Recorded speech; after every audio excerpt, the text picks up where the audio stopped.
And you can look up Rajajanamana. Rajajanamana.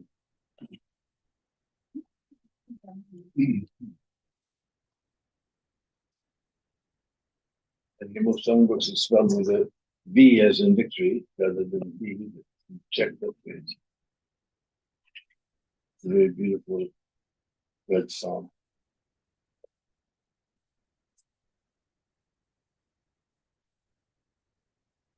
We have Madangawala.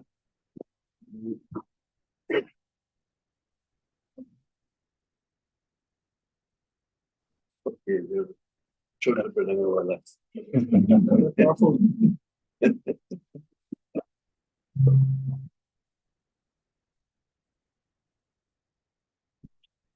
Your name? And? Okay.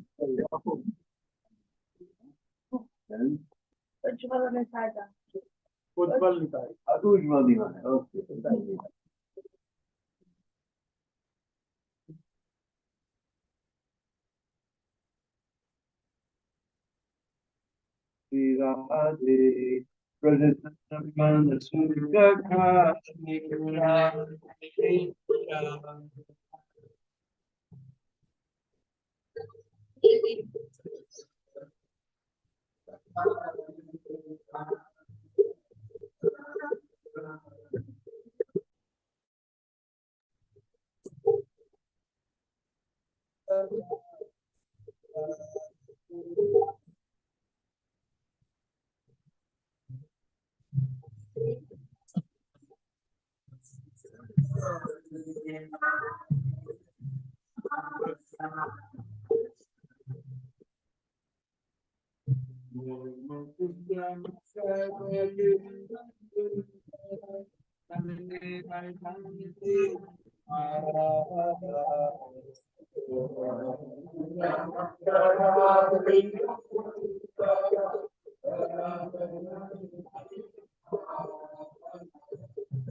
So this little bridge song just takes us straight to Braj.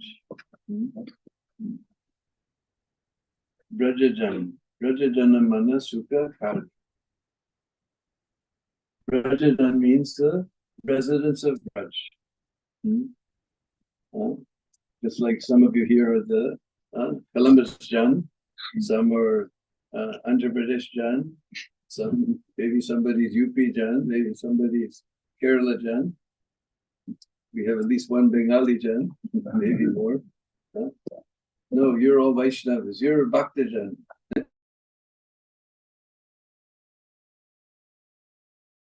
Brajajana man. Man means the heart. Brajajana mana sukhakari. Sukhakari means delight. So who delights the hearts of all of the Vishwasis? Radhisham, Shamasham. Om Agyana Timirandasya Gyanandana Chalakaya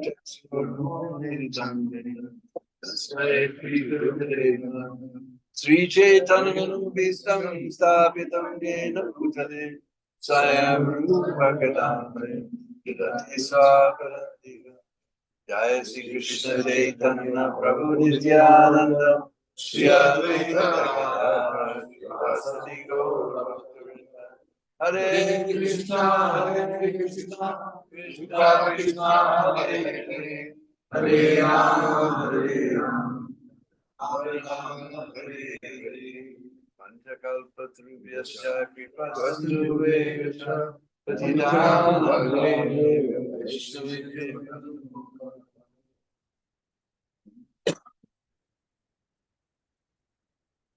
I was trying to think what pastime of Prabhupada I would tell today. And I was just talking with our Manish Prabhu. He was telling how he cooks for the Mangalartik sweets a couple of times a week. So I think it's nice prasadam pastime, Prabhu. There's one time, the story was told to me by Jamuna, one of Prabhupada's oldest and very dearmost disciples was Jamuna. Every day we hear her singing the Brahma Samhita at Darshanarti. So one time they were in Calcutta with Prabhupada. This is long before there was Mayapur temple, anything. I don't even think there was a temple in Calcutta at that time. So one day Prabhupada came, he was very excited. And he told Jamuna, today my sister's coming. Because this is before any of us knew who Pishima was. Prabhupada said, today, my sister's coming, Pishima. So you have to cook very nicely. And you have to cook this and this and this and this. And you have to do it like that and that and that and that. And Prabhupada went into the kitchen and he cooked this and this and this and this, like that and that and that. And she just helped. Prabhupada cooked the whole feast. He was very excited that Pishima was coming. So finally Pishima came and they sat down together. They had nice silver trays and silver thalis and silver katoris, and Jamuna was put everything on the plates, and she was running in every 2 seconds with a nice hot chapati, and they were eating and they were chattering away in Bengali, because without chattering away, Bengalis can't digest. I know, because the Bengali pujaris, when I lived in the Brahmachari ashram in Krishna Balaram Mandir, then the Brahmachari pujaris lived next door, so they would come back almost 10 o'clock at night with all their Mahaprasad, and they would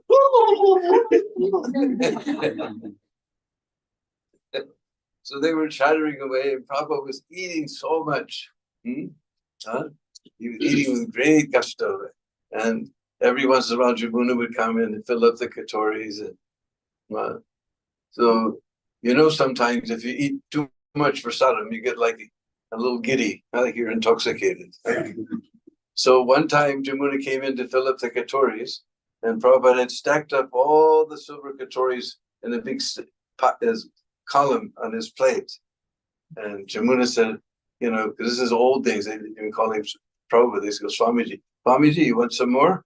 And Prabhupada said, see, I'm a good boy. I finished everything on his plate. He had one last katori, and he threw it at the bottom of the pile, so they all came crashing down with a big sound. See, I'm a very good boy. I finished everything on my plate. Jamuna, oh, Swamiji. And what about your sister? Should I give her more? And she doesn't know one single word of English. And Prabhupada looks at Jamuna. She is so fat. If you give her anything more, she will explode. Then he looked at Pishima and he smiled, and she smiled back. He doesn't understand one word of English what Prabhupada was saying. If you give her anything more, she's so fat, she will explode. And they said, when I was young, I used to climb on her back and pull on her pigtails. And then he smiled at Pishima, and Pishima smiled at Prabhupada. So this is a very sweet prasad pastime that Jamuna revealed to me one time. So this afternoon, we had gone across the river to Bandirvan. On the other side of the river, we told there's 5 forests. One is Bhadravan, one is Bandirvan, one is Belvan, and one is Lohavan and Gokul Mahavan. 5 forests. So there's another. So one of those forests is Belvan, because there used to be a whole forest of bale trees. Now you won't see many bale trees. There's 2 or 3 there, but the first time I went there, there was just a tiny little temple to Lakshmiji, because this forest has 3 names. One is Belvan, the other is Bilvavan, because Sanskrit for Bale is Bilva, and the other is Srivan. Sri means Lakshmiji. So Lakshmiji is staying here in this forest. So this forest has got the name Srivan. And it used to be a tiny little temple there. It used to be just a dirt road. There was a little branch off of the highway, and you're going toward I was talking about the pontoon bridge. When you go to the pontoon bridge, there's a little diversion. You go to the right, and then the buses can't even go there. You have to stop the buses. There's a village there. I can't remember the name of the village. And then you have to walk about 2 kilometers through the fields, and you'll come to Belvan. And there was just a tiny little road. And most after the village, that it was all dirt road. Now they have very nice road all the way there. Still the buses can't get there, but there's a nice road and all the way up. And that temple was very, very small. There was a wall around the temple, small little wall around the temple. And it was just like there was, like in the old days when you went to Bharat, there was, so many little shops right in a row. Like it was just one of those little cubicles that was Lakshmi Devi's mandir. Now the government has fixed that place. They made a big wall, expanded the forest that they're covering with a big wall around it. A beautiful dark, deep red sandstone temple is there, and so many railings are there because there's a big festival not in Kartik, but second month after Kartik. Second month after Kartik, we call Posh. So every Thursday in Posh, there's a big festival there. Because Lakshmi is staying there because she wanted to join the Rasa dance. So if you see, sometimes we give an extra donation to Pujari, he'll lift up the cloth, and you can see she has 2 hands like this, and she has 2 hands like this. She's sitting there performing penances and austerities to be able to enter into the Rasa Lila in Vrindavan on the other side of the river. But Brinda Devi is not allowed her entrance, because if you want to enter into Vrindavan, then you have to be follower of the cowherd damsels of Braj. So Gopi, cowherd girl, means they're making cow patties, they're milking cows, they're collecting cow dung on their heads. They have little trays like this called parat, and they're picking up the cow dung and making cow. How Lakshmiji, she's the husband of the goddess. She's the husband of Lord Narayan. How is she going to make cow patties and milk cows, collect cow dung? So she has this abhiman. Therefore, Brinda Devi doesn't allow her. She's still sitting there. You can go there and see. She's still sitting there meditating, performing penance and austerities. So one time, Krishna went there to give his association to Lakshmiji. And he went there on one Thursday in Posh Maina. But nobody knows which Thursday.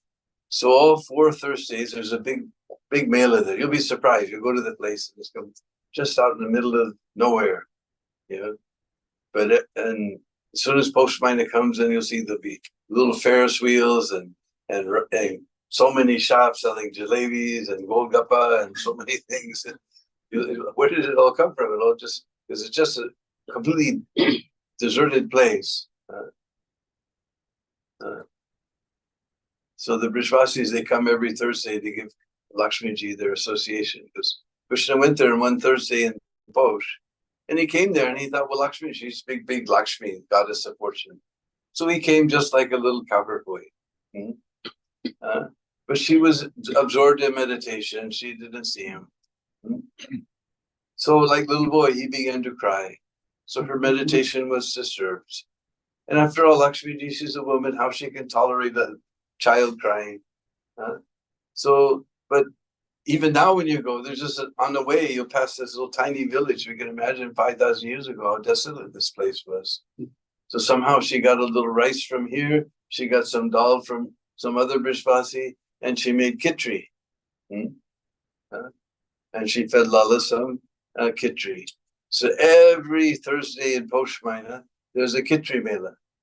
All these big businessmen come and they bring their cooking crew and they dig big pits in the ground and they put bricks all around. They put the big, huge walks like this on top. And they have a place like dig out a little groove like this, put all the logs inside. And everybody's cooking not only hot, but very, very spicy hot kitri. There's a whole big kitri mela that is there. For the Brishvasis to come and give their association to Lakshmiji. And if you ever go there, then you can ask the pujari. They'll give you, if you come there around the noontime, they have from the Bal Bhog, they have the Kitri Prasad. They'll give you some Kitri Mahaprasad. Because we remember one pastime from Chaitanya Charitamrita. We know Mahaprabhu, he was on South Indian Yatra. And actually it was this very day, he reached Sri Rangam. And he went into the temple there in Sri Rangam. He had to go through seven gates, and huge deity there of Sri Ranganath, facing to the south. Because this deity is giving special mercy to Vibhishan. Lord Ram made Vibhishan the king of Lanka. So Lord is facing to the south towards Vibhishan. It took me a long time to get to the south. Krishna never let me go. He never let me get out of Braj. And finally I went, I saw one place, Lord is lying at this side, facing to the south. Another side, he's lying on this side, facing to the north. Another place, he's you have to meet him in the office, and you have to take a ticket and take an appointment and meet him in the office. And you just get 2 seconds darshan and they push you away. Because in Vrindavan, you just come and you dance and chant, always 24-hour kirtan going on in our Krishna Balaram Mandir. So you'll see all on Facebook and YouTube, everybody dancing and singing in front of the deities. You can come, take all the darshan you want. Nobody's there to push you to taking 2 seconds darshan. Krishna never let me get to the south for a long time. So anyway, Mahaprabhu, he came to Sri Rangam and he saw Lord Ranganath. He began to dance in ecstasy. And nobody in South India had ever seen anything like that. He was dancing wildly. Prabhupada says, just like a firebrand. Just like somebody pointed out to me, now they don't do it at the Rath Yatra, but they used to have one guy he had a chain in a circle like this, with chains like this in a smaller circle. And there was 3 spots where there was some cloth soaked in coconut oil, and they set that on fire, and he'd spin it around like that, throw it up in the air, catch it like that. So it looks, the fire is only in 3 spots, but it looks like a whole line of fire like that. Now somehow or other, they're ruining the pageantry of the Rath Yatra. They stopped that, and there's other things going on, but they stopped that. As well, there used to be a beautiful elephant with a big pelican on top of his back, a big, long, velvet, gold embroidered velvet cover coming before the king when king would come to. He doesn't sweep the road in front of the carts. He sweeps the prikamamarg around Lord Jagannath on the cart. Because he explained to me, he said that Rath Yatra means rain. If there's no rain, it's very auspicious. So the road is all mud. There's no question of sweeping the road. He sweeps. You can see. You can go now. They just do. Right now, Sonarvesh is just being posted on. Today is Lord Jagannath is Sonarvesh. So, how did we get to the Rath Yatra? Dancing before they took away the elephant. Even in Kumbh Mela, they took away all elephants. Afraid it'll come on CNN that the elephant went wild and trampled the crowd with the bad publicity. So they're ruining the pageantry. But it used to be so beautiful. All the sadhus coming on big elephants with silver thrones, and now they come on lorries, sitting on top of the lorries. So Lord Chaitanya, he came to Sri Rangam, and he was dancing in ecstasy before the deities, just like a firebrand. That's how we got up to Rath Yatra. So immediately they went to Venkatabhatta, who was in charge of the temple, because if something far out is going on in your ISKCON Columbus temple, the meet you'll run to Prema Sindhu or somebody. So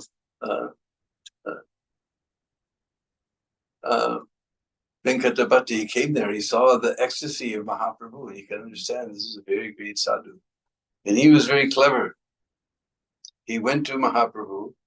I know it's today because this is the day Chaturmasya begins. Some people follow from Ekadasi, some people follow from the Purnima, but some people follow from the Ekadasi. So he went to Mahaprabhu after he calmed down from chanting and dancing. He said, Prabhu, you please, I'm very fallen householder, you please come and stay in my house for some time. He said, actually, now Chaturmas has begun. The roads will be all muddy. The bridges will be washed out. So you stay with me for the 4 months of Chaturmas. He's very clever. Because to be temple president, you have to be very clever. So he was in charge of this. He was very clever.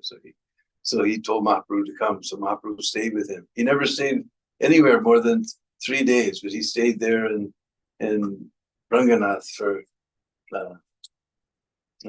the 4 months of the rainy season. And we've been there to that place. There's a little temple. Is the Venkatapata's ancestral house is on one side of the road. On the other side, there's a special temple they call Jagannath Mat. Because Lord Chaitanya made some special deities of Jagannath, and he was worshipping there. Very interesting deities. If you go there, you can see them. And the pujari there, his name is Murlidhar. And the descendant of Venkatapata, his name is Murli Bhatt. Very interesting. Murli Bhatt invited us. He took us up to his house, and he was very happy. He said, whenever ISKCON people come, I feel like family has come. He said, we're Sri Vaishnavas, but actually we're Gaudiya Sri Vaishnavas. He was very happy to see us. So Mahaprabhu stayed there. At that time, Gopal Bhatta was just a small boy. So he got to hear from Chaitanya Mahaprabhu for 4 months. Just imagine, like everybody comes to Vrindavan for BIG, sometimes, Satyananda Swami is there, sometimes Prahlad Swami is there, somebody's there. Just imagine, 4 months you have class and Chaitanya Mahaprabhu is your teacher. So he got Chaitanya, he had 4 months of BIG. And toward the end of that 4 months, Venkatapata and Mahaprabhu were walking, and Mahaprabhu said, "Your Lakshmiji, she's known as the most chaste lady." He said, "Yes, in fact." He said, "But she was very much attracted to Krishna to join the rasa dance." And Venkatapata, well, Krishna is just another form of her husband, Krishna. Lord Narayan takes the form of a cowherd boy. So it's the same person. And Mahaprabhu was, yes, that's all right. I'm not challenging that. But she was not allowed to enter the rasa dance. And then Venkatapata said, he said, oh my Lord, only you know your pastimes, you please instruct me. And then he explained to him that the highest truth is that Brajendranan Shamsundar Krishna, he's the source of all the avatars. And that Lord Narayan, he's only not only, I can't say that, but he's expansion of Krishna. Just like we read in Srimad Bhakti, Ete Chamsa Kalapamsa, Krishna's to Bhagavan Saya. So then Venkatapata, he understood the highest truth is Radha and Krishna. So we remember, whenever we go there, we remember this pastime. And now they have so many, it's become so popular, they have so many railings there for everyone to come and take darshan, and this big Khichdi festival is there. One time, just so happened, there was 5 Thursdays in Posh Minot. And somehow the first one, nobody, it's very small. We came there with a whole group of devotees from Chennai. And we have anybody from Tamil Nadu with us tonight? Okay, so come on. So I think there was 50 of us, and we came there. Luckily, there wasn't a big mela, but there was a little mela was going on for the thing, and we took nice darshan there. And there's a prikama around the temple. Around back of the temple, down below, there's a Betak of Ballabhacharya, and you'll see there's a kitchen there, but next to his Betak, there's a kitchen, but they left a hole in the roof, and there's a tree coming through the hole in that roof. And if you look closely, you can see that it's a bale tree. And if you begin to look closely, because the bale is a little green fruit like this. So you can't tell the difference between the leaves and the fruit for a while. Then suddenly you'll see so many bale fruits are hanging there. And they're very hard. So in this Bailvan, this is where Krishna and Balaram used to play ball with the bale fruits. So, because there was a forest of bale trees there, and Krishna and Balaram used to play ball with the bale fruits. Because they're very, very hard. You have to, with great difficulty, you break them open and you scrape out the fruit inside and make a nice juice with it. It's very, very, especially in the summertime. It'll cool down your whole stomach. So we were in the old days. Now we're so acclimatized to Vrindavan. It doesn't happen in the old days. We used to get so sick in the summer. We'd only live by bale juice. It would keep our stomachs nice and cool, and we wouldn't end up doing bathroom prikama. So you can see there's one bale tree there, and then you look in the forest, there's another bale tree, and it's a little small bale tree coming up, and there's beautiful, one corner is a beautiful banyan tree with so many roots hanging down, you can't tell which was the original root. Actually, when Krishna saw a bale tree for the first time, he said, Maya, Are Maya, what type of tree is this? What's got a beard? What type of tree is this? What's got a beard? Ye can't keep her, just get daddy hey Maya. Ye can't keep her, just get daddy hey Maya. And Madhi so looks, oh Lala, this is banyan tree. And so many roots hanging down, just like beard. So in one corner of the courtyard, there's this beautiful banyan tree there with so many roots, you can't tell which was the original anymore. It is a very, very sweet place. And many times, because once you get there, then you have to walk back 2 kilometers to the buses.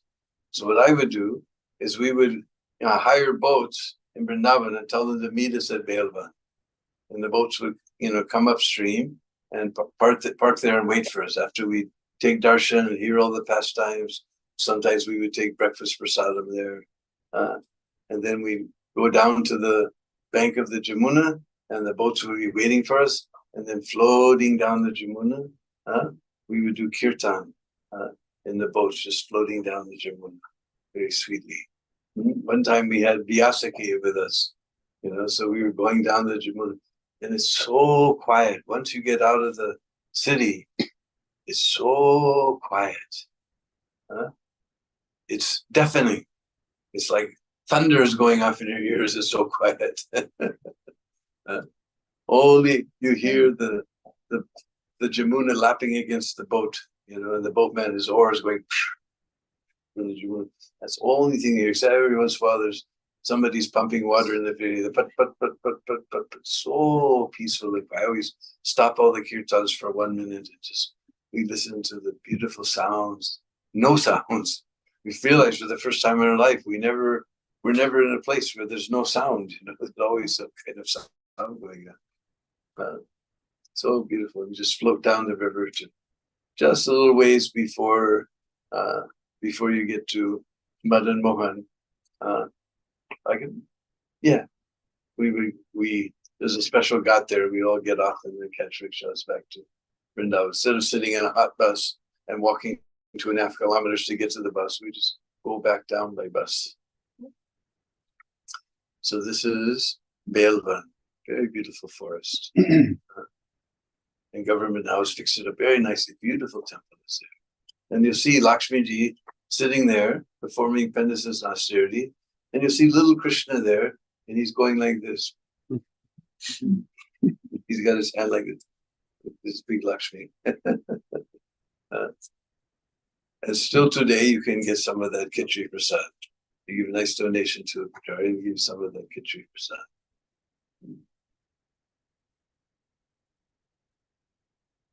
So nearby, not far from when we're on Brajmandal Prikrama with Radharaman Swami and his crew, then next place is a very wonderful place called Mansarovar.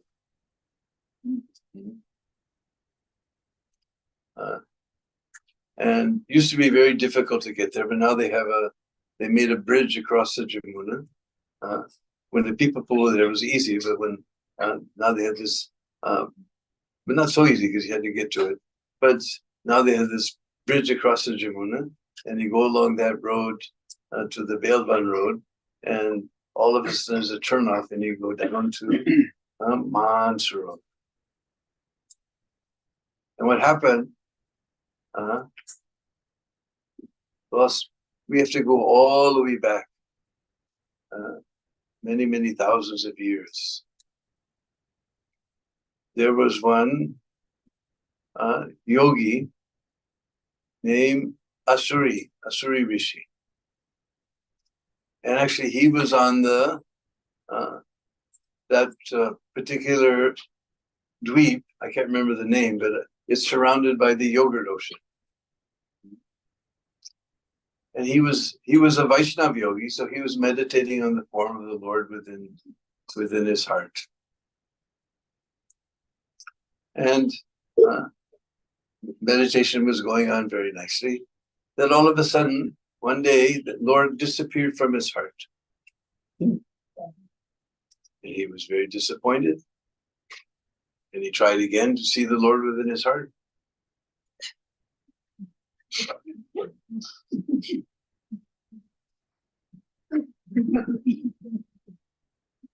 He couldn't see the Lord in his heart. He became very upset. So he went over to the Milk Ocean, to Svetadweep. And there in Svetadweep, no Lord Vishnu, Shri Dakshay Vishnu was not there. He said he asked everybody in Svetadweep, where's the Lord? He said, we don't know. He was here a minute ago. We don't know. He was just here. So then he went to Badrinath. And he saw the pujaris running around doing their sevas very happily. But Lord Badrinarayan was there. And he asked everybody in Badrinath, where's the Lord? So you don't, and he's not, no, we don't know. He's not here. Where did he go? We don't know. So he was very, very powerful yogi.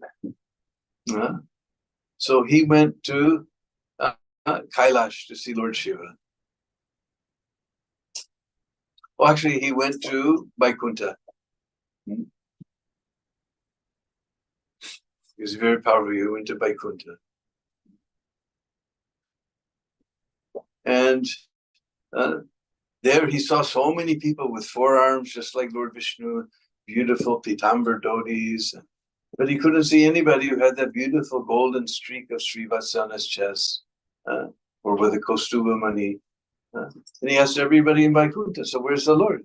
He said, you don't know? No, I don't know. You don't know? No, I don't know. You don't know? No, I don't know. Now he's taken his incarnation as a cowboy in Vrindavan. Of course, the residents of Vaikuntha, they think like that. So anyway, we won't bother them. So he came down and he went to Vrindavan. When he got to Vrindavan, it was evening time, and he saw the gopis were running here and there, and they were all crying, "Where's Krishna? Where's Krishna? Oh, Sham Sundar, where have you gone? Oh, Prananath!" Everybody, all the gopis were running around. Some was imitating Putana pastime, some was imitating Giriraj pastime. They were so mad. They're imitating all of Krishna's pastimes and remembrance of it. Looking, they told him that he's in Vrindavan, but he got there to Vrindavan. Everybody in Vrindavan was looking for Krishna. So he went off to Kailash. And he came to Kailash, and he was very sad looking. So Lord Shiva said, "What's the matter?" And so he explained everything to him. And Lord Shiva began to laugh. It's not funny. He said, no. You went to the right place. Lord is there in Vrindavan, but you just went at the time that Krishna has disappeared from the Rasa Lila. You know what this means? This means that now Maharasa is going to take place. Come, let's go. So he grabbed a Sri Rishi and they went down to the earth to Vrindavan. And when they got to the gate of Vrindavan, the gate of the Rasa Arena, Vrindadevi wouldn't let them come. Because you may or may not know that no male person is allowed in the Rasa Arena. So Lord Shiva and Asaroi, they're very upset, and Vrindadevi said, no problem. You go across the Jamuna. There's a beautiful place called Mansarovar. And you take your bath in that lake. Because what happened, that's a very special lake. What happened there, she began to explain to Lord Shiva and Asaroi that one day Krishna came late for the Rasa Lila. Because legend has it that the ladies are always late. I'm not saying this, so don't report me to the women's ministry. I'm just saying legend has it. Anyway, she was late. She's doing her makeup. So Krishna was there with all the gopis. So Radharani was late. So he began to dance with all the gopis on the bank of the Jamuna. And then Radharani appeared after some time. And from a distance, she saw Krishna enjoying with so many gopis on the bank of the Jamuna. And she said, I've given up everything for this fellow. I've given up my name. I've given up position in society. I've given up everything for me, and he's taken my everything and just trampling it under my feet. And she began to cry, and she crossed over the Jamuna, and she went into a special kunj, and she began to weep. And she was weeping and weeping. Pit, pit, pit, pit, pit, pit, pit, pit, pit, pit, pit, pit, pit, pit, pit, pit, pit, pit, pit, and a little stream formed. And flowed down into a lake, and before a whole lake of Radharani's tears of man. Man means you take a little anger, and you take some crocodile tears, and some pride, and some coquettishness, and you mix it all together like an artist. That is man. When Radharani is obsessed with Krishna, she does man lila. So these are the tears. This lake is the tears of Srimati Radharani's of man. So after a while, we read in Chaitanya Charitamrita that even if there's millions of gopis, Krishna can't be satisfied without Srimati Radharani. So suddenly he noticed that Radharani wasn't there. His ecstasy wasn't the same. And he asked Lalita Visakha, where's Radharani?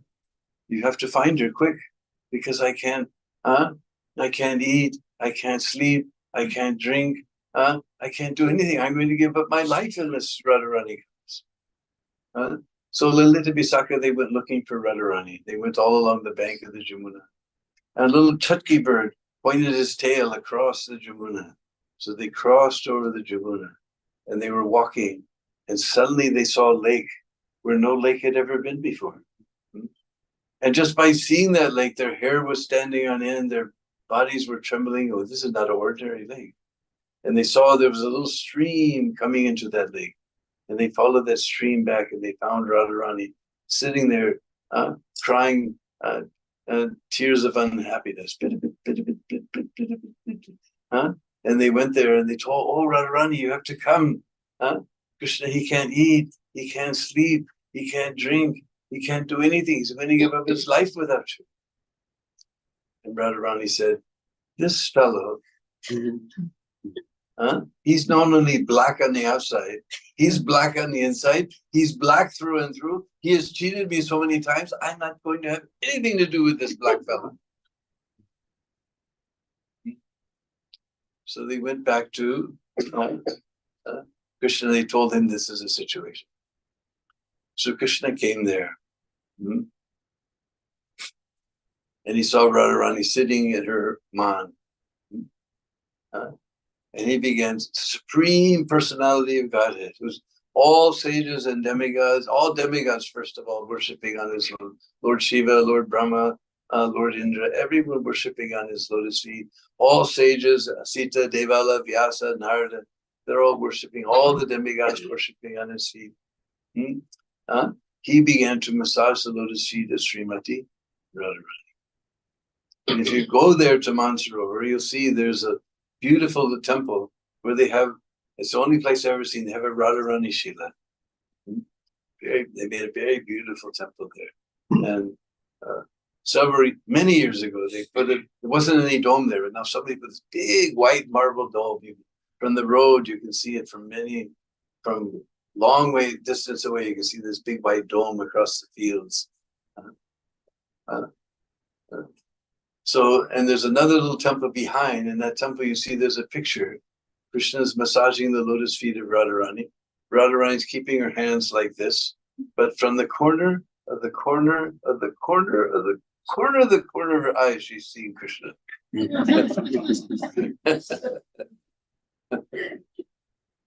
And Radharani's going, get away, don't touch me, get away, I don't want to see you, you're a rascal, you have cheated me so many times, forget it, our relationship is finished, let it, forget it. And one little tear came rolling down Krishna's cheek and dropped from his cheek onto Radharani's foot. Now, tears of joy are very cold, but tears of sadness are very warm. So that warm drop landed on Radharani's foot, and Radharani felt that warm drop on her foot. So immediately, then she could no longer maintain her mind. Radha Krishna was able to break her mind. So Vrindadevi told them, if you go to that lake and you bathe in that lake, not only will you get the form of a gopi, you will get gopi bhav. Because it's not a question of changing body.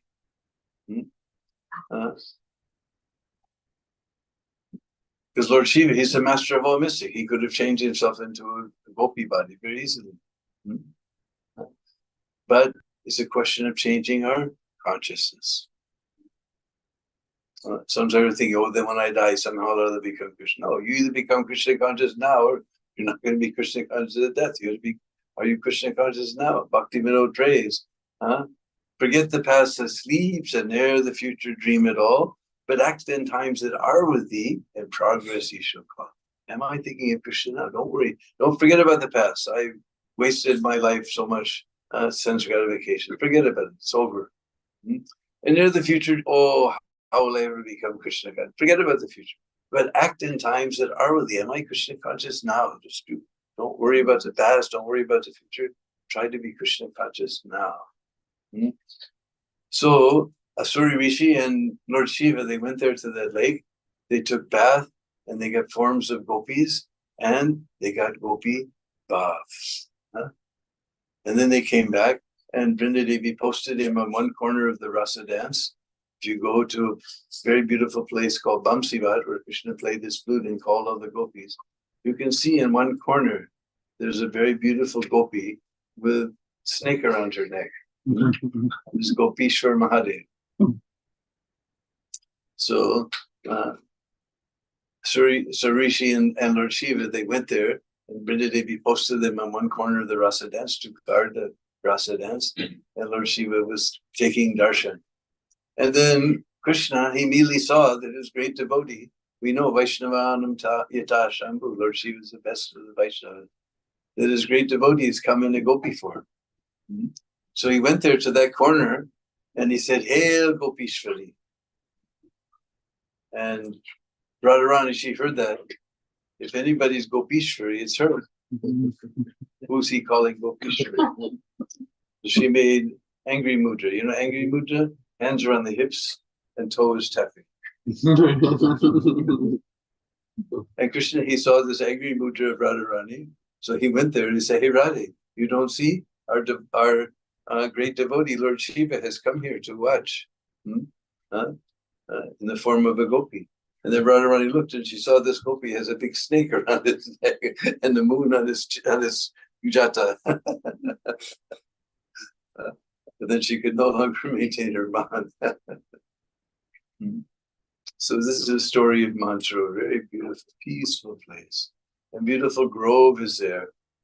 And we used to be able to, from the temple, we could go inside that grove, but now they made, you have to go outside and there's a gate. Sometimes it's locked, sometimes it's not locked, and you go inside. There's a big, huge kunj. There's all types of pilu trees are growing. Pilu is special fruit that very favorite of Krishna Balaram and the cowherd boys. And just now, this is a spring, well, I guess it's all finished now. In the springtime, around March and April, the little flowers come, and then little tiny burgundy colored fruits, sometimes pearl colored fruits come. And this is a favorite of Krishna Balaram and the cowherd boys. And you have to be very careful, because you just have to break them with your tongue against the roof of your mouth. Because if you bite them, then the seed will crack open and you'll burn your mouth like chili. Just like one time, Lord Chaitanya, it was Jagadananda, he brought sand from the Raslila place and Gunjamala and Govardhan Shila and dried pilu fruits to Mahaprabhu in Puri. And he went to take darshan of Vrindavan and he came back and he gave these things. Mahaprabhu kept the Govardhan Shila and the Gunjamala and the sand from the Raslila, and he distributed the dry pilu fruits to the Bengali devotees. Now, Vrindavan, just like here, we're going through all these beautiful green forests, but Vrindavan is right on the edge of the Rajasthan desert. So it's a not the same forest like we see here, but a little bit dry. And pilu only grows in this dry environment. It doesn't grow in Bengal. You know, Bengal, everything is green, just like here, you know. So pilus, they don't know the pilu fruits. And so Mahaprabhu distributed all the dry pilu fruits to the Bengali devotees. And instead of just sucking on them, they began to chew them. And they were burning their mouths, and Mahaprabhu was laughing to see the sight. So the big pilu kunj is there. We can fit the whole, all of us could fit inside this one big kunj, and they have somebody made some beautiful lotus feet of Srimati Radharani there. Very, very beautiful place. And they put a nice, now they fixed up the god. God used to be just a broken down god. Now they fixed up the god. They put a nice wall all around the sarovar there. When the kund becomes too big, we call it sarovar, lake. So there's a wall all around with nice carved sandstone railing, beautiful, intricately started railing all around. And very, very beautiful place. A nice gatas there. We can go down and take some of the tears of Radharani's anger on our heads in this place. And they have this beautiful temple. I saw one time, they told me, and when the Jamuna flooded one time, the water came all the way up because there's steps. You go up to the steps and a big platform, this brown platform is there in front of the deities. And there's an altar there. Right up to the edge of the altar, the water came. There was so much rain that year. So Vajrayana told me right up to the edge, just Radharani was here and just 2 inches down, Jamuna was flowing just past the altar, just to the edge of the altar. And they don't allow pictures, but every once in a while over the years, we stuck pictures. I think on our Facebook page, if you go way back, you can see some pictures of very interesting Sheila of Radharani. And there's that temple behind where that beautiful picture is there. We used to go upstairs and take darshan from inside, but now they become too popular. Now since they made that road, everybody comes there. So now you have to take darshan from downstairs. So you can see Radharani, trying not to see Krishna, but from the corner of her eye, she's seeing Krishna. Very sweet place. Shriman Sarovar ki. So what time is it? 7:30. 7:30. 7:30. So what time do we go to?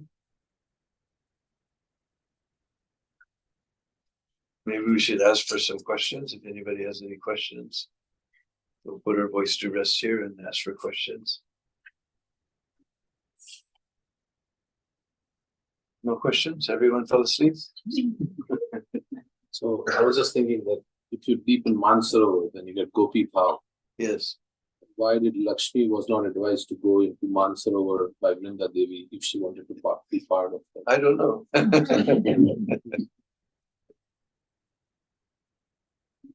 It's the past.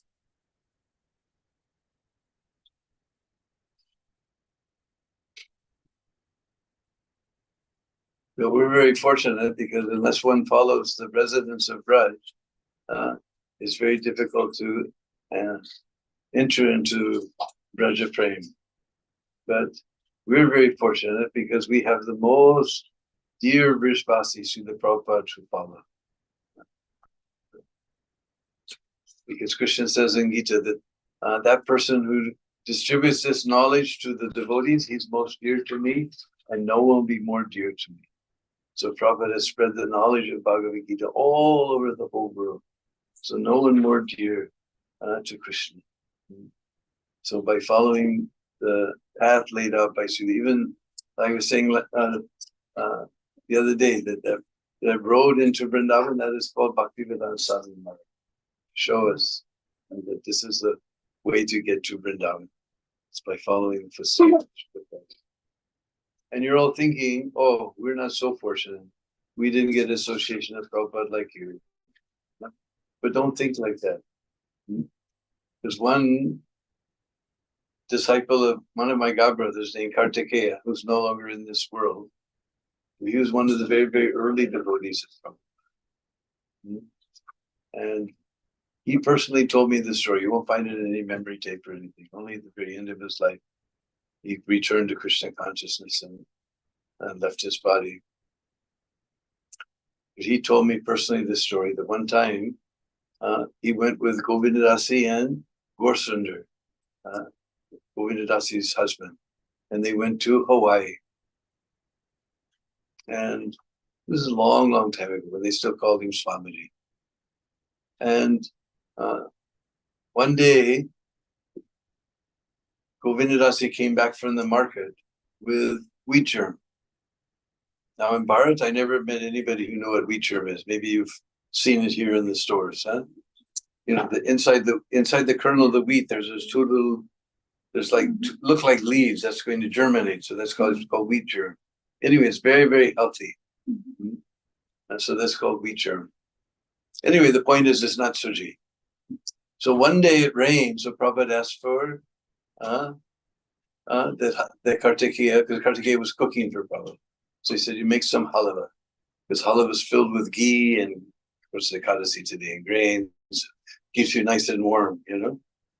So he thought, Swamiji wants halava, I'm going to make it with the wheat germ instead of with the cream of wheat, instead of with the suji.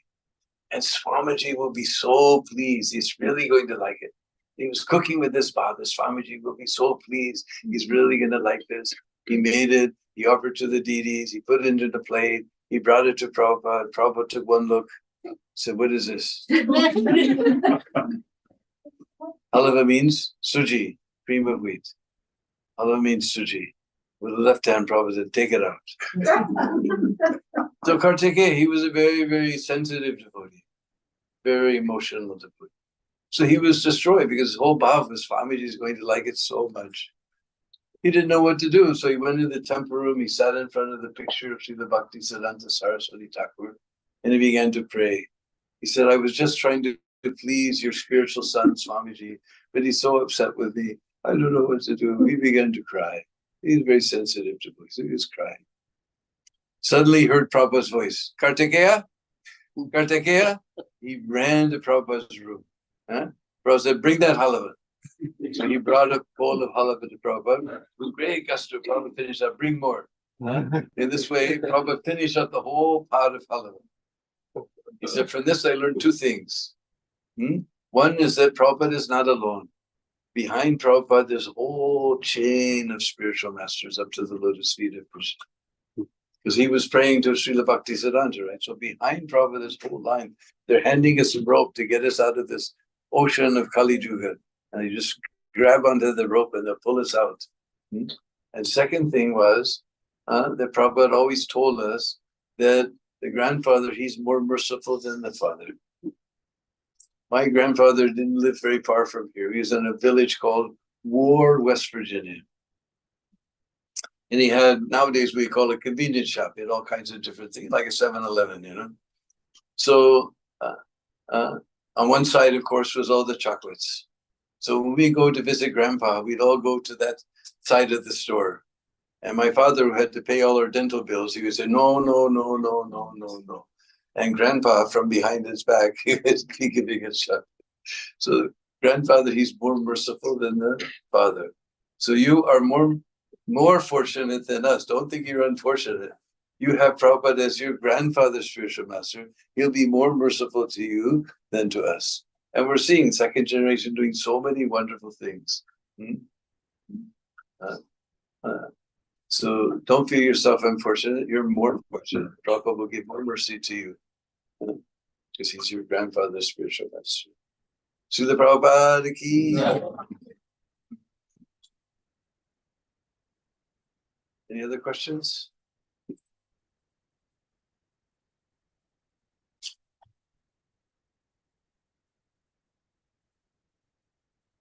Book?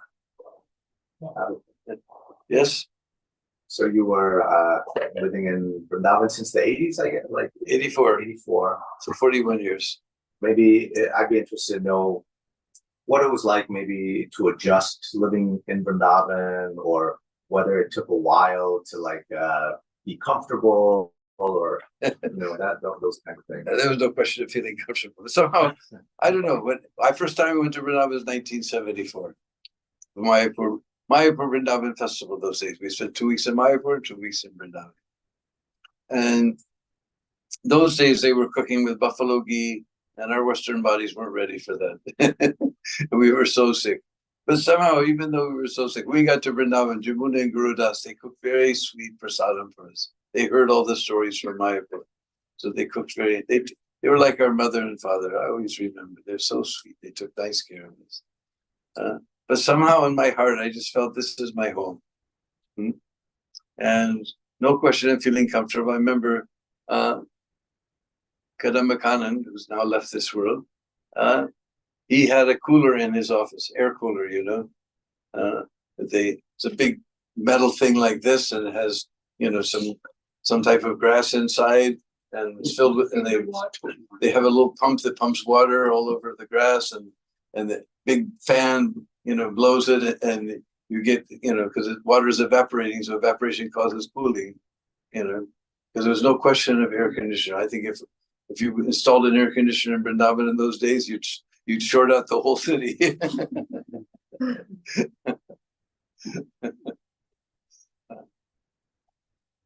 So that, and like I said, without betel juice, we couldn't manage through the summer.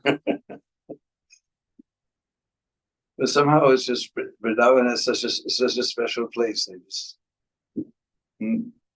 I just felt perfectly at home, even though a lot of the time I was very sick in the beginning, but then somehow you adjust. There's so many nice devotees there. Just like they were telling all the stories, we have to deal with especially the heat, but in New Vrindavan, they had to deal with the cold. And we just inaugurated they remodeled that first New Vrindavan house where Prabhupada stayed, even 1968. They just remodeled it just by Krishna's arrangement. We didn't plan it that way, but we were there for the reopening of the remodeled thing, and everybody started telling all the stories of, trudging through the snow to the creek and taking bath but they said just somehow the association of the Vaishnavas. They said they had such nice association of Vaishnavas. They just kept them going somehow or another. Somehow it was just by Prabhupada's mercy and the mercy of the Vaishnavas.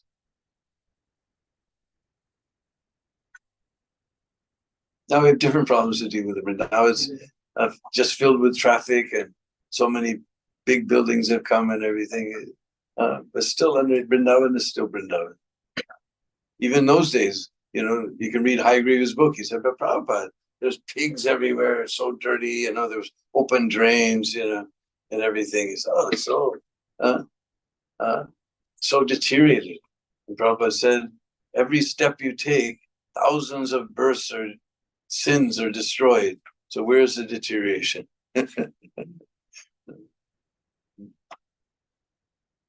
So now we don't see the pigs and all that, but now we see the crowds. But anyway, that's also Prabhupada's mercy. Vrindavan was lost practically. We got there and nobody even knew what was Vrindavan. He said, oh, you mean Vrindavan Gardens in Mysore? I said, no. Near Mathura. Oh, Madurai. No, not Madurai. And now Prabhupada put Vrindavan on the map. So sometimes you feel uncomfortable. There's so many, even in Mangalartik, you can't find a place to stand. 4:30 in the morning. It's not our devotees. It's become the fashion now in Vrindavan that if you're in Vrindavan overnight, then 4:30 you have to go see the Mangalartik in ISKCON.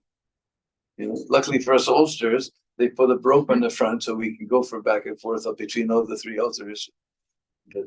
But I just see Prabhupada up there. They told when 50 years ago, we just had the 50th anniversary, And 50 years ago, when Prabhupada inaugurated the temple, the Brishvasi said, why did you build your temple out there? Who's going to go there?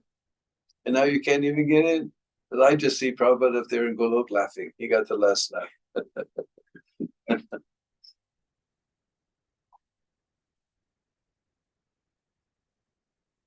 Somehow all the devotees helping each other, we just association with the Vaishnavas and Prabhupada's mercy. Yes? Hare Krishna. Hare Krishna. I have a lot to say, but I keep forgetting as well. But whatever I recollect, I'll just say. Very nice to hear from you. And I hear online as well when you give class in Juhu temples in Hindi. Even if in Hindi, it's very fascinating. It draws you and puts you inside the story itself. So I can just see my grandfather who is speaking, telling stories to a small kid. It's like that to me when I hear you. Recently, I had one of the class from Patri Prabhu, and he was narrating a very nice experience, and in which you are involved too. And he said he went by Dino that days, those days when you were in art school or something. I believe you were in art school. No, Me never. okay, not sure. He mentioned, when he moved to New York and. Well, our temple president still calls me Dino. So. But yeah, not sure if it might be someone else or you, but I thought it was you. That when he was asked to create a poster for. No, wasn't me. Okay, there's someone else then. Okay, but it's very nice to hear when devotees share their stories from long back, how their interaction was, how they met. So anything you'd like to share, from when you got introduced to ISKCON in LA, like Los Angeles, right? California? No, I joined in Boulder, Colorado. Oh, Boulder, Colorado. Okay. They didn't even have a temple. Oh. They were looking for a temple. They were staying with some hippies 15 miles outside of Boulder City in a log cabin. And I was that 1969, everybody went to either Woodstock or Haight-Ashbury or Boulder, Colorado. Even today, Boulder, Colorado, Prabhupada said it's a special place because if you go there, you see every yoga institution, every spiritual institution has got their branch there. And in Boulder. It's a special place, some special energy there. So anyway, we went to Boulder that year, and although I was living way up in the mountains, there's a place called Netherlands. Beyond Netherlands, there was a public campground that all the young people had taken over. We had one was main camp where I was staying, and then there was Buccaneer Camp where some people from New York were staying. So, and I decided that what the Christians call heaven, what the Hindus call Swarg, what the Buddhists call Nirvana, this is the place here in the Rocky Mountains. It's so beautiful and so peaceful. But my Swarga had a problem. At the end of the summer, it got very cold. So I had to come down, and I walked into the park where all the young people used to hang out, and some boy walked up to me and said, the Hare Krishnas are here. I said, oh my God, don't tell me they're here too. So, yeah, they want to start a temple. They're looking for a place to start a temple, but they're staying with us. And they're going to have a special feast tomorrow. It's Krishna's birthday. I said, Krishna's birthday? Because I knew the chanting, all the young people, we knew the chanting of Hare Krishna. There was one drama called Hair, which they chanted Hare Krishna. We all knew chanting, but I didn't know what it was. I didn't even know it wasn't a what, it was a who. And he has a birthday. He said, yeah, they're gonna fast till midnight. At midnight, they're gonna have a 25-course vegetarian feast, all Indian recipes. So I was a cook. So that was fascinating to me. 25, but a fast, I could use a fast, because I was more or less vegetarian, but my friend Sunshine, who later became Srivas, he fed us some things we won't mention that morning. I said we can use a fast after that. And, 25-course vegetarian Indian recipes. Wow, sounds amazing. He says, yeah, we got room if you want to come and stay. So we went out there and we stayed overnight. Next morning, they gave me a copy of Bhagavad Gita, that little blue one from Macmillan, with about 800 pages edited out of it. Still, we became devotees, but anyway. So Prabhupada gave a example there. Just the introduction, Prabhupada's introduction convinced me. As Prabhupada, he gave example that just like you have a bird in a bird cage, now you can make the bird cage out of silver, you can make it out of gold, you can put a nice TV set there, you can do anything but air conditioner, but unless you give some nourishment to the bird, he's not going to be happy. So same way, this body is like a cage, and this Atmarupi Pakshi, this little bird, is sitting there. You can do everything with this body, because we were born in an affluent family. We had everything, but I wasn't happy. So you can do everything for this body, but unless you give some nourishment to the soul, you'll never be happy. And I realized this was the knowledge I wasn't, because I was on summer vacation from University of Notre Dame in South Bend, Indiana. And I said, this is the knowledge I wasn't getting in university. This is the knowledge I was looking for. So I never went back to the university. I became a student of Bhagavad Gita and disciple of Prabhupada. And anyway, those days there weren't so many rules, so I got to help in the kitchen. I wasn't cooking anything, but I was helping it. Because in those days, and that was 1969, it wasn't that you went to the Indian store on the corner and bought some mason flour. You had to take the chickpeas, and we had a cast iron grinder, and and you put it loose, and it would come out like gravel. And you put it loose, it became less thick gravel. Then it came like coarse sand. Then it came out like sand, and you tighten it up really much. And Bhavananda was preaching, you have to give your energy to Krishna. I said, wow, Krishna's gonna like this. I'm really putting my energy into this. And then they had something called ghee. I never heard of ghee. It's pure golden liquid. And they heated it up, and they rolled out these pieces of dough, flat as a piece of paper. And they dropped it in the ghee, and it blew up like a balloon. I said, wow, this is magic cookies.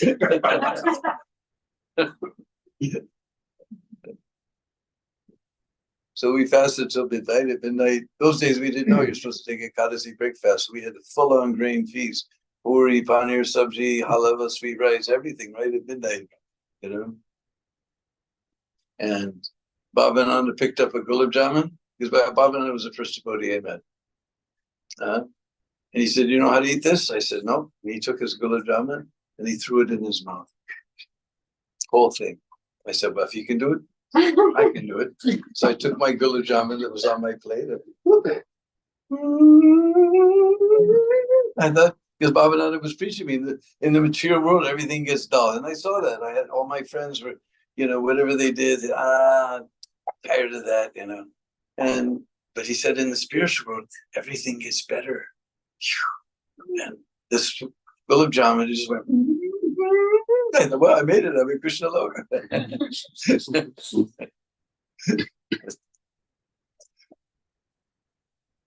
That's why Prabhupada used to call it Iskan Goli, huh? Iskan bullets.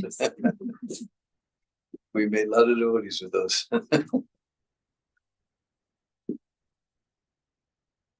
Yes?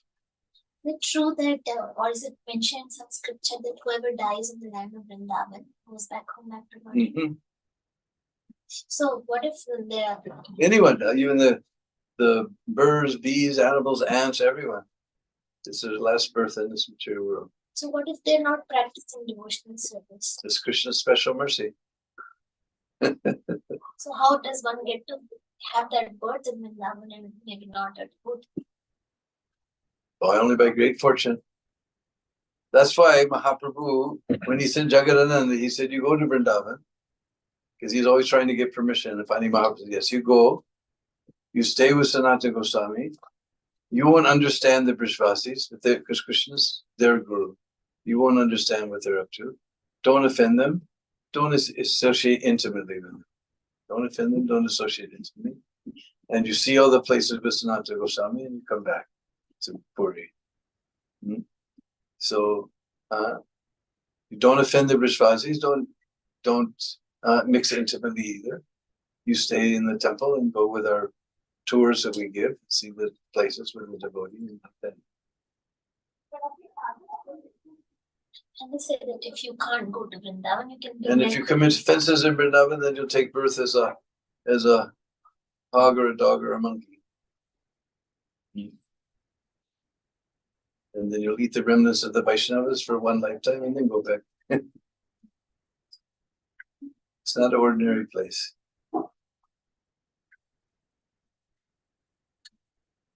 Even because now in Gokul, there's a place called the Samadhi of Raskan. He was a Muslim who became a Vaishnava. And government has fixed it up so nice, beautiful landscape gardens, beautiful stone paths everywhere, carved railings everywhere. You just feel like you went through a portal and you ended up in Europe somewhere. Beautiful landscape gardens and everything, very beautiful. And they made a little stone amphitheater there so we can sit and hear the kathas. Just amazing place. And Raskan, he was a Muslim. And he was a courier between Agra and Delhi, the two capitals of the Muslim kingdom empire at that time. And every time he'd have to go through Braj on his way to Delhi. Every time he came, he's, wow, something special here. And coming back, something special here. And one day he just couldn't leave. But everyone saw, he had a beard and other things. So they would, throw rocks. The little kids would throw rocks at him and spit on him and so many things. But he refused to leave. He said, this place he just couldn't leave. And then they claimed that it was Vittalnas, who was Ballavacharya's son, who saw him. What is this guy up to? Then he talked to him. He realized this guy's naturally Krishna conscious. And he preached to him and made him a Vaishnava. He wrote so many beautiful poems about Vrindavan. Manusha ho to way raskan the so brajko ku gaon ki gwara. Pasu ho to way basero miro charu nitta nanda ki dhenu majara. Pahan ho to way giri ko ki darikar chatra purandara karan. Jokhaga ho basero miro milikadindi ku kadambaka. If I have to take another birth, this is written by a Muslim, if I have to take another birth, let it be in the Braj Gokul Gaon Ki Gwaran. Let it be as a cowherd boy in the Braj village of Gokul. We say Gwal, but in Braj they mix R's and L's. So Gwar, Krishna's a little Gwaria. So Braj Gokul Gaon Ki Gwaran. I just want to be a cowherd boy in the Braj village of Gokul. Pashu, we know Pashu means animal. Huh? If I have to become an animal, let me be a cow in the Goshala of Nanda Maharaj. Pahan means stone. If I have to become a stone, then let me rest on that hill that he lifted like an umbrella against the anger of Purandar, Lord Indra. Or if I have to become a bird, Kag means bird, just like Guru does another name is Kagaraj, you know. Jokagaho Vyasero Miro Milikalindi Kul Kadamba Kadara. Then let me be a bird resting on the branch of a Kadamba overlooking Kalindi. Even Prabhupada says in Krishna book, he says, even if an ordinary person goes to Vrindavan, you'll feel some atmosphere is different there.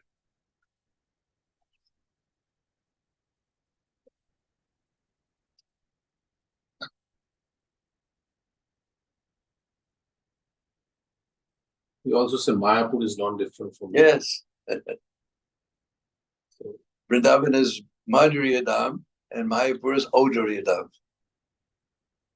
More merciful than Vrindavan.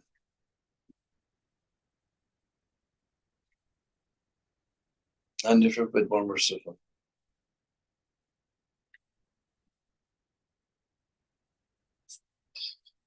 We see that the Jagamai, they were so degraded. But now if you go on Navadip Mandal Prikrama, of course now Ganga's moved away from there, but you can see the Jagai Madai Ghat. They became such great Vaishnavas that there's one Ghat named after them, Jagai Madai Ghat. So it's Odaryadam. Even the most fallen are saved. Yes? So this one, there's one Leela when Krishna was basically chased away by Lalita and Visakha, and he's on the Yamuna, and he meets Vrinda Devi, you know, and she tells him to get rid of the flute and the peacock feather. Is that, could you maybe share a little bit about that pastime? I can't remember that one so well. So many millions, even I don't know them all. And I haven't heard this one enough to be able to describe it.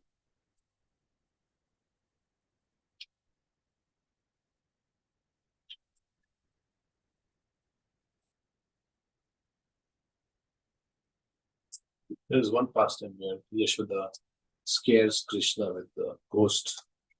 Yeah. Because the dog coming. How below? Because there's in Nandagam, there's a place on the eastern side of Nandagam called Yasoda Kund. And by there's a place called Haubilau. So Mother Yasoda was sitting there and Krishna was playing nearby. She was doing her puja and everything. Yasoda Kund, and Krishna, he started going far in the forest with his friends. He said, Dur Kelan Majao, Lalvan Hawaii. Don't go far in the forest. Otherwise this house is gonna get you. He said, what is this how? I never seen it anyhow. Mother Yasoda is big and black and furry. And he has a big black nose and sharp pointy ears and a big mouth with sharp teeth and curved claws to catch you with, and it'll catch you and it'll eat you up. So Krishna, he played close by. Because those little boys have so long memories, again went far in the forest. And Mother said, and how I don't go far in the forest, it's how it's going to eat you. What is this? I never seen him. Mother Yasoda said, he's big and black and furry, bigger than you. And he has a long black nose to smell you with, and little pointy ears to hear you with, and great big beady yellow eyes to see you with, and sharp curved claws to catch you with, and his mouth is so big he'll eat you in one bite. Jamuna tatpe deno chai teni deko how I went all over the Jamuna. Deno means cow, herding my cow. Jamun tatpe deno chai. I was herding the cows all over the bank of Jamuna. Teni deko, I didn't see any how. Bain patal kali adami mahabina. I jumped in that Kaliya lake. I went all the way to Patala Loka. I didn't see the how there.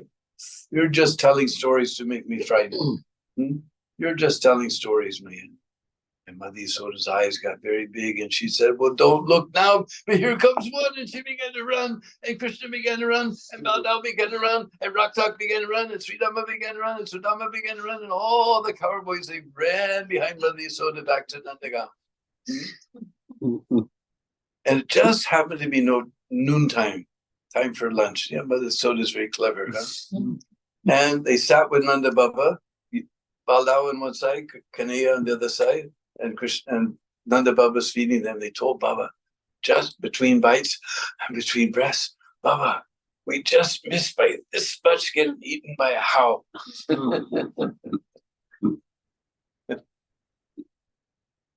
Anyway, we should put our voice to rest here. We have our latest book, Braj Leela Part 3, Giriraj, the King of Mountains. And Braj Leela 1 and 2 are on Amazon because they're out of stock print right now. And the other books have maybe 12 pictures in them, but everyone loves Arjun Bhattacharya's wonderful pictures. So we have 284 colored pictures inside, and 32 wonderful paintings. We had to get permission from BBT. And you won't believe how many places everybody does the Olympics. You run around the hill. There's Kusum Sarovar at night. The government has put nice lights there, and so many places are there, and so many wonderful pastimes are there. So we found every place, and some of the places we couldn't find. There's some of the Goswami literature mentions places that nobody knows where they are. But at least whatever is known, we have a visual record here of those places. Every place on Govardhan you could imagine. We spent many years researching this. So it's 530 pages of nectar, and we're only asking a small donation of $25, and we can. You don't have to have cash. We can accept credit cards. We can accept Venmo and something called Venmo. I don't know about it. And PayPal or whatever, QR code, whatever. Any way you want to. You don't have to have cash with you. We can accept your donations anyway. Only $25 we're asking. So if anybody wants a copy, then you can see my friend here and bring your book, and I'll sign it. Because I'm here to sign it tonight if you want a copy. Hare Krishna. Hare Krishna.